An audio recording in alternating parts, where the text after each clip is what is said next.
नमस्कार। आज की हमारी कहानी है पुण्य का फल। एक बार की बात है, एक गांव में एक गरीब आदमी रहता था। वह आसपास ही मजदूरी करता था।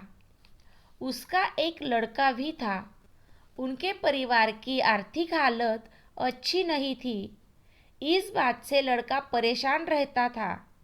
उसके स्कूल की फीस भी जमा नहीं हो पा रही थी।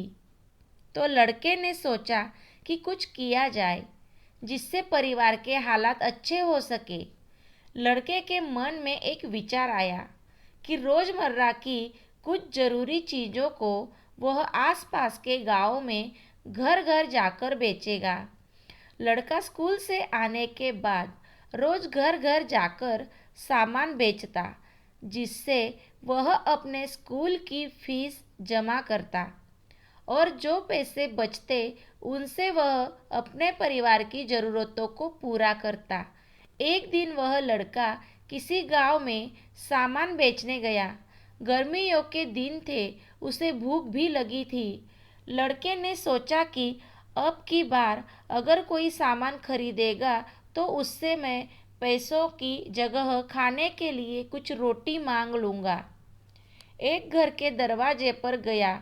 उस घर में से एक लड़की निकलकर आई।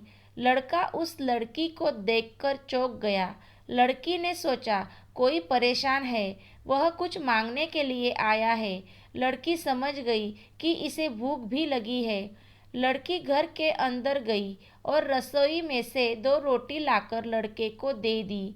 लड़का ने रोटी खाई, पानी पिया और लड़की से बोला कि मेरे पास कुछ सामान है, इन्हें तुम ले लो, ये तुम्हारे घर में काम आ जाएंगे। लड़की ने मना कर दिया और कहा कि इन्हें तुम किसी और ज़रूरतमंदों को बेच दो। लड़का को उस लड़की की बात बहुत अच्छी लगी और वह लड़की को धन्यवाद बोलकर आगे चला गया। समय बीतता गया और लड़का पढ़ने में काफ़ी होशियार था।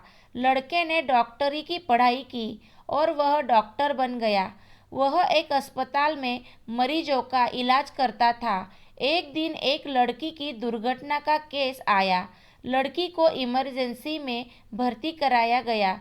उसके इलाज के लिए उसी लड़के को भेजा गया। लड़के ने लड़की को देखा तो वह समझ गया कि ये तो वही लड़की है जिसने मुझे रोटी खिलाई थी। लड़की की हालत काफ़ी नाजुक थी। लड़के ने तुरंत शहर के बड़े डॉक्टर को बुलाया और कहा कि जितना भी पैसा लगेगा मैं दूंगा, बस ये लड़की ठीक होनी चाहिए। लड़की का इलाज हुआ और वह ठीक हो गई। उधर वह लड़की यह सोच रही थी कि मैं ठीक तो हो गई, लेकिन अस्पताल का खर्चा कहाँ से देगी। लड़की का डिस्चार्ज का समय आया और उसे एक दवाई व परहेज के लिए एक एक कागज पर परहेज के निर्देश दिए थे।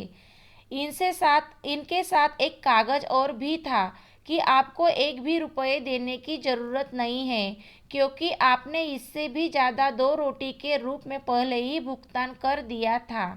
लड़की को भी वह बात याद आ गई कि मेरे इलाज के पैसे उस लड़के ने भर दिए जिसे मैंने पहले कभी खाना खिलाया था।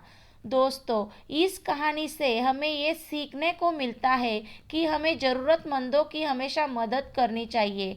हमारे द्वारा किया गया पुण्य का अच्छा फल हमें किसी न किसी रूप में ज़रूर मिलता है। इसीलिए पुण्य का फल हमें अच्छा ही मिलता है। तो दोस्तों, अगर आपको आज की मेरी ये कहानी पसंद आई तो प्लीज़ लाइक शेयर सब्सक्राइब ज़रूर करें।